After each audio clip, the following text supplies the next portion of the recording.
अमेरिकी सदर Donald Trump का दहशतगर्दी की गिरफ्तारी में मदद पर पाकिस्तान से इजहार तशक्कुर। कहा 3.5 साल पहले दाइश ने अफगानिस्तान में 13 अमरीकियों को कत्ल किया। काबिल धमाके में गिरफ्तार दहशतगर्द अमरीका पहुंचने वाला है। दहशतगर्द की गिरफ्तारी में मदद पर पाकिस्तान के शुक्रगुजार है। दहशतगर्द को अमरीका में कानून का सामना करना होगा। अमरीका इंतहा पसंदी और दहशतगर्दी के खिलाफ है। जो बाइडन की ओपन बॉर्डर पॉलिसी से गैर कानूनी तारकीन वतन अमरीका में दाखिल हुए हैं। कांग्रेस से खिताब में ट्रंप ने साबिक अमरीकी सदर को निशाने पर ले लिया। कहा कि जो बाइडन ने बॉर्डर्स खोलकर दहशतगर्दों को अमरीका आने की इजाज़त दी। जो बाइडन ने इन एलियंस को अमरीकी स्कूलों और अस्पतालों तक पहुँचाया। इन तारकीन वतन ने अमरीका के खूबसूरत टाउन्स को तबाह कर दिया। हमने गैर कानूनी तारकीन के खिलाफ क्रैकडाउन करके कम तरीन सतह तक लाए हैं और गैर कानूनी तारकीन वतन के खिलाफ कामयाबी हासिल की, लेकिन अभी काम बाकी है। गैर कानूनी तारकीन खतरनाक है, इनके खिलाफ जेलों में ट्रायल्स चलाए जाएंगे। हम नहीं चाहते कि गैर कानूनी तारकीन कभी अमरीका वापस आए। अमरीकी सदर ने पानामा कैनाल वापस लेने का इंदिया भी दे दिया है। कहा है कि 38,000 से ज़्यादा अमरीकी पानामा कैनाल की तामीर में हलाक हुए। जो अमेरिका पर टैक्स लगाएगा, अमेरिका उस पर टैक्स आयद करेगा। डोनाल्ड ट्रंप का अमेरिकी कांग्रेस से पहला खिताब। कहा अमेरिका फिर से मैदान में आ गया है। हमने 1.5 माह में जितना काम किया उतना दीगर ने 4 साल में किया। अमेरिका में चीज़ें नहीं तैयार करेंगे तो टैरिफ देना पड़ेगा। कनाडा को सब्सिडी देते हैं, अब ऐसा नहीं होगा। पिछले इंतजामिया से मौशी तबाही और अफरात-ए-ज़र का डरावना ख्वाब मिला। जो बाइडन ने अंडों तक की कीमत लोगों की कुव्वत खरीद से बाहर कर दी थी। शरह सूद में कमी लाई गई। बजट में तवाज़ुन लाएंगे। $5 मिलियन से गोल्ड कार्ड जारी करेंगे जो ग्रीन कार्ड से बेहतर होगा। हम अपना कर्ज गोल्ड कार्ड लेने वालों की रकम से उतारेंगे। डेमोक्रेट्स को दावत देता हूँ मिलकर काम करें और अमेरिका को अजीम बनाएं। मेरी क़यादत में अमेरिका नाकाबिले तस्खीर होगा। कनाडा अमेरिका के आगे नहीं झुकेगा। हम पुरअमन रहते हुए अमेरिका का मुकाबला करेंगे। कैनेडियन वज़ीर आज़म जस्टिन ट्रूडो की मीडिया टॉक। कहा अमेरिका ने अपने अहम इत्तेहादी के खिलाफ तिजारती जंग का आगाज़ कर दिया है। अमेरिका अपने शराकतदार और दोस्त ममालिक के बजाय रूस और पुतिन की जानिब माइल है। अमेरिका एक कातिल और डिक्टेटर के साथ इत्तेहाद कायम कर रहा है। कनाडा के खिलाफ अमेरिका टैरिफ पर अमल दरामद का आगाज़ हो चुका। कनाडा $155 अरब की अमेरिकी गुड्स पर 25% जवाबी टैरिफ लगाएगा।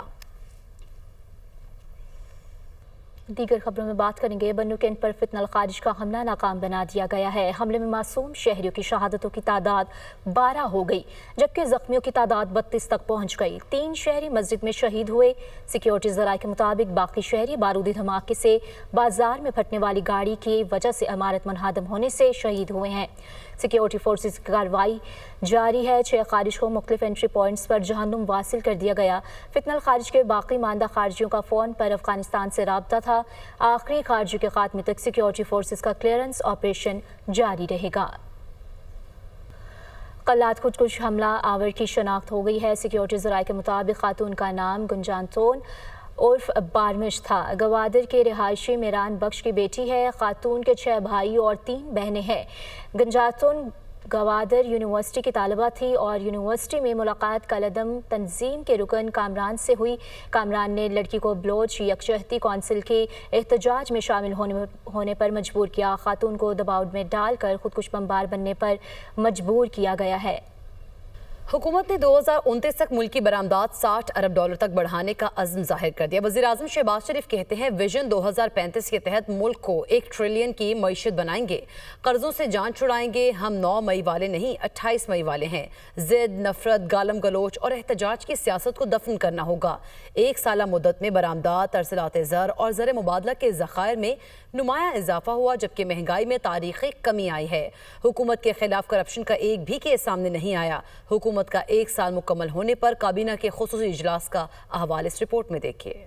हुकूमत के 1 साल मुकम्मल होने पर वफाकी काबीना का खुसूसी इजलास हुआ। तारीख में पहली मरतबा काबीना के खुसूसी इजलास की कार्रवाई नशर की गई, जिसमें काबीना और मुख्तलिफ वजारतों की 1 साला कारकर्दगी की रिपोर्ट अवाम के सामने पेश की गई। वज़ीर आज़म का कहना था कि 1 साल पहले मैशर डिफॉल्ट के बिल्कुल करीब पहुँच गई थी। हम IMF से गुफ्तगू कर रहे थे तो वो कौन था जो खतूत लिख रहा था। दहशत गर्दी का खात्मा नवाज शरीफ दौर में हो चुका था। दहशत गर्दों को किसने वापस आने की इजाज़त दी? इससे बड़ी मुल्क दुश्मनी कोई नहीं हो सकती। हम 9 मई के नहीं 28 मई के अलंबरदार हैं। IMF से गुफ्तगू कर रहे थे तो वो कौन थे जो IMF को खतूत लिख रहे थे, इससे बड़ी मुल्क दुश्मनी और कोई हो नहीं सकती। दहशतगर्दी जिसका खात्मा मुकम्मल तौर पर नवाज शरीफ साहब के दौर में हो चुका था, कौन लेके आया उन दहशतगर्दियों को वापस पाकिस्तान? मुल्क को पांव पर खड़ा करने के लिए जादू टूने नहीं, मेहनत करना होगी। 2035 विजन के तहत मुल्क को 1 ट्रिलियन की मैशत बनाएंगे। हुकूमत ने 20 अरब रुपए का रमजान पैकेज मुख्तस किया है। आलमी मालियाती इदारे एतराफ कर रहे हैं। महंगाई 28% से 1.6% पर आ गई है। एक्सपोर्ट बतदरीज बढ़ रही है। लंबा सफर है, घबराने और परेशान होने की जरूरत नहीं। ये मुश्किल जरूर है, नामुमकिन नहीं। हमें अगर मुल्क को खड़ा करना है अपने पाँव पे, तो बहाने नहीं चलेंगे, ना जादू ना टूने, सिर्फ मेहनत मेहनत और मेहनत। विजन 2035 में हमने इंशाल्लाह 1 ट्रिलियन इकॉनमी बनानी है हमने पाकिस्तान को। जो रमजान पैकेज है वो इस साल 20 अरब रुपए मुख्तस किए गए हैं। उन्होंने बताया कि कुछ दिन पहले सऊदी अरब ने हमारी 1.2 अरब डॉलर की तेल की सहूलत में तोसी की है। UAE के सदर ने भी 2 अरब डॉलर रोल ओवर कर दिए हैं। गैर मुल्की ज़र मुबादला के ज़खायर 1 साल पहले 4 अरब डॉलर थे, अब 12 अरब डॉलर तक पहुँच गए हैं। नायब वज़ीर आज़म इसहाक डार ने कहा कि मौजूदा हुकूमत ने इक़्तिदार संभाला तो कई चैलेंजेस दरपेश थे। मुमालिक की 20 अरब डॉलर से ज़ायद की सरमायाकारी मुल्क की मैशत को मजबूत करेगी। जब आपने ये जिम्मेदारी संभाली तो इकोनॉमिक चैलेंजेस के साथ साथ हमें डिप्लोमेटिक आइसोलेशन का चैलेंज भी था। अल्लाह ताला ने इस मुल्क जो ब्लेस किया हुआ है माइंस एंड मिनरल से, हाइड्रोकार्बन से, स्टोन से और दूसरी रेयर अर्थ मटेरियल से, उसके लिए प्राइम मिनिस्टर की सरबराही में जो एक एपेक्स कमेटी है वो काम कर रही है। वज़ीर खजाना मोहम्मद औरंगजेब का कहना था मुल्क की मैशत मुस्तहकम हो चुकी। अगले 4 बरसों में GDP के तनासुब में टैक्सेस की शरह 13.5% पर ले जाएंगे। वज़ीर दिफा ख्वाजा आसिफ बोले तहरीक इंसाफ ने मुल्क में इंतशार फैलाया। वज़ीर मनसूबाबंदी और तरक्की एहसन इकबाल, वज़ीर तवानाई अवैस लगारी, वज़ीर IT और टेलीकम्युनिकेशन शिजा फातिमा ने भी खिताब किया। IMF वफ्द के साथ कर्ज प्रोग्राम की दूसरी किस्त के लिए इक्तिसादी जायजा मुज़ाकरात नेतन पोर्टर की क़यादत में वफ्द आज वज़ारत तवानाई हुकाम से बातचीत करेगा। ज़राए के मुताबिक पावर सेक्टर में इस्लाहात, बिजली और गैस टैरिफ से मुतालिक उमूर ज़ेर बहस आएंगे। IMF जायजा मिशन की इदारा शुमारियात हुकाम से भी बातचीत होगी। जायजा मिशन आज तीसरे रोज़ FBR समेत मुख्तलिफ इदारों वजारतों से मिलेगा। वज़ारत तवानाई के दोनों डिवीजन पावर और पेट्रोलियम से बातचीत शेड्यूल है, जबकि IMF मिशन कर्ज प्रोग्राम के तहत तयशुदा अहदाफ का जायजा भी लेगा। तकनीकी मुज़ाकरात में इदारों की कारकर्दगी और पेशरफ रिपोर्ट्स का जायजा भी शामिल है। और नाज़िन अखराजात में कमी के लिए राइट साइजिंग इक़दाम पर बर वक्त अमल दरामद किया जाए। IMF का मुतालबा। IMF से कैबिनेट डिवीजन, वज़ारत ख़जाना और सेक्रेटरी कैबिनेट से राइट साइजिंग पर मुज़ाकरात हुए हैं। इसी पर बात करेंगे। मुदस्सिर अली राना हमारे साथ मौजूद हैं। मुदस्सिर अली राना, आगाह कीजिएगा, एक और मुतालबा सामने आ गया IMF की जानिब से। जी, एक्सटेंडेड फंड फैसिलिटी कर्ज प्रोग्राम के तहत पाकिस्तान और IMF के दरमियान जो मुज़ाकरात हो रहे हैं ये इंतहाई अहमियत के हामिल मुज़ाकरात हैं, क्योंकि पाकिस्तान इकनॉमिक साइड पे जो भी पॉलिसी चेंज ला रहा है IMF उससे मुतालिक अपडेट ले रहा है। ज़राए वज़ारत ख़जाना की जानिब से बताया गया है कि रिसेंटली FBR में जो कंप्लायंस रिस्क मैनेजमेंट और कंप्लायंस इम्प्रूवमेंट प्लान के तहत जो इक़दाम किए जाने थे, IMF की जानिब से ये मुतालबा किया गया है कि इस पर जो हाई रिस्क केसेस हैं उनकी तमाम तर तफसीलात IMF को फ्राहम की जाएँ। और IMF की जानिब से ये मुतालबा किया गया है कि मार्च, अप्रैल, मई और जून के दौरान, यानी कि 4 माह के दौरान मजमूई तौर पर जो हाई रिस्क केसेस हैं जो बड़े शहरों में हैं, लाहौर, कराची और इस्लामाबाद, यहाँ से तकरीबन 300 अरब रुपए से ज़ायद का रेवेन्यू इकट्ठा किया जाए। क्योंकि FBR हुकाम ने IMF वफ्द को जो ब्रीफिंग दी है उसमें 605 अरब रुपए के रेवेन्यू शार्टफॉल पर ब्रीफिंग दी गई है। तो IMF ने यह मुतालबा किया है कि इस रेवेन्यू शार्टफॉल को फुलफिल करने के लिए तकरीबन 300 अरब रुपया हाई रिस्क केसेस जो हैं वहाँ से रिकवर किया जाए। इसी तरह ज़राए की जानिब से ये भी बताया गया है कि IMF वफ्द के साथ इस्लामिक बैंकिंग पर मुज़ाकरात हुए हैं। राइट साइजिंग इक़दाम पर वज़ारत ख़जाना, सेक्रेटरी कैबिनेट और IMF वफ्द के दरमियान मुज़ाकरात हुए हैं।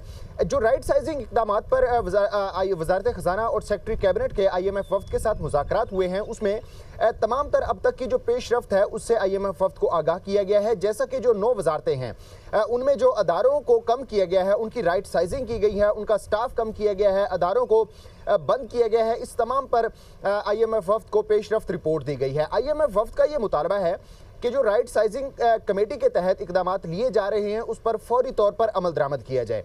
इसी तरह अगर बात कर ली जाए इस्लामिक बैंकिंग पर भी IMF वफ्द के साथ मुज़ाकरात हुए हैं और ज़राए की जानिब से ये बताया गया है कि IMF को जब इस्लामिक बैंकिंग पर मुज़ाकरात में ब्रीफिंग दी गई है तो साथ में ये भी बताया गया है कि 2028 तक का जो टारगेट है मुकम्मल तौर पर इस्लामिक बैंकिंग पर शिफ्ट होने का, ये एक इंतहाई बड़ा चैलेंज है और यकीनी तौर पर ये भी एक इंतहाई बड़ा चैलेंज है। मुदस्सिर अली राना, आप हमें आगाह कर रहे थे, आपका शुक्रिया। मुस्तफ़ा आमिर कत्ल केस मुल्जिम अरमगान की निगरानी सख्त कर दी गई है। पुलिस सराय के मुताबिक मुल्जिम अरमगान के सेल में 4 कैमरे लगा दिए गए हैं। कैमरों को 3 आला अफसरान बराह रास्त मॉनिटर कर रहे हैं। ये भी बताया गया है कि पुलिस अफसरान ने अमले को हुक्म दिया है कि मुल्जिम अरमगान के सेल के बाहर हर वक्त एक एहलकार तैनात रहे। सालिक शाह हमारे साथ मौजूद है। सालिक, बताइएगा सख्त निगरानी कत्ल केस में कितनी मुआवन साबित हुई? जी बिल्कुल, इस हवाले से पुलिस विभाग का ये बताना है कि मुल्जिम अरमगान की गिरफ्तारी के बाद उसके सेल पे जो है वो निर्धारित तौर पर 1 से 2 कैमरे लगा दिए, लेकिन यही गुज़िश्ता जो है मजीद 4 कैमरे वहाँ पर इंस्टॉल किए गए। पुलिस विभाग का ये बताना है कि ये 4 कैमरे लगाए गए हैं, उसको बराह रास्त जो है आला 3 अफसरान जो है कैमरे को उसको मॉनिटर कर रहे हैं अपने मोबाइल फोन से, उसके अपने ऑफिस में बैठ के। इस हवाले से विभाग का ये भी बताना है कि तमाम अफसरान को इस हवाले से पाबंद किया गया है कि मुल्जिम अरमगान की जो सेल है उसके करीब कोई भी न जाए, जबकि इसके अलावा जो गार्ड सख्ती जो है उसको वहाँ पर एक को वहाँ पर मुसलसल जो आप तैनात किया गया। से ये बताया जा रहा है कि जबकि जो गार्ड कमांडर है जो लॉकअप के जो इंचार्ज है, तो उसको ये कहा गया कि वो हर 2 घंटे के बाद जो जाकर उस लॉकअप की बाजा जो निगरानी करे और चाहे मालूमात हासिल करे। इसलिए ये बताना है कि गुज़िश्ता रोज ही मुल्जिम अरमगान की जो है 6 रोजा मजीद जिस्मानी रिमांड दिया गया था और मुल्जिम की जानिब से बारहा जो है मुख्तलिफ किस्म के हरबे इख्तियार की जा रहे थे। वो कभी कभार बेहोशी का, कभी बीमार होने का ड्रामा चाहता था। इसके बाद पुलिस अफसरान का ये बताना है कि मुल्जिम की तबीयत ज्यादा खराब ना हो जाए, इसलिए उसकी सेल में जो है मजीद एडिशनल कैमरा इंस्टॉल करने के साथ साथ वहाँ पर निगरानी सख्त कर ली गई है ताकि मुल्जिम के हवाले से खुदा न खास्ता किसी किस्म को बेसाब ना हो सके। दूसरी तरफ जराये ये भी बता रहे हैं कि मुल्जिम ने दौरान तफ्तीश पुलिस के साथ जो ज़ाहिरी तौर पर जो ताउन न करने का रवैया। बहुत शुक्रिया आपका सालिक शाह। कराची में प्रेडी थाने पर दस्ती बम हमले का मामला। DIG साउथ असद रजा का कहना है कि केस की तफ्तीश के लिए CTD हुकाम से रब्ता किया गया है और CTD प्रेडी थाने पर दस्ती हमले की तफ्तीश करेगा। 1 मार्च की रात प्रेडी थाने पर दस्ती बम हमला किया गया था। 3 पुलिस एहलकार जख्मी हुए थे। हमले की जिम्मेदारी कौम परस्त तंजीम ने कबूल की थी।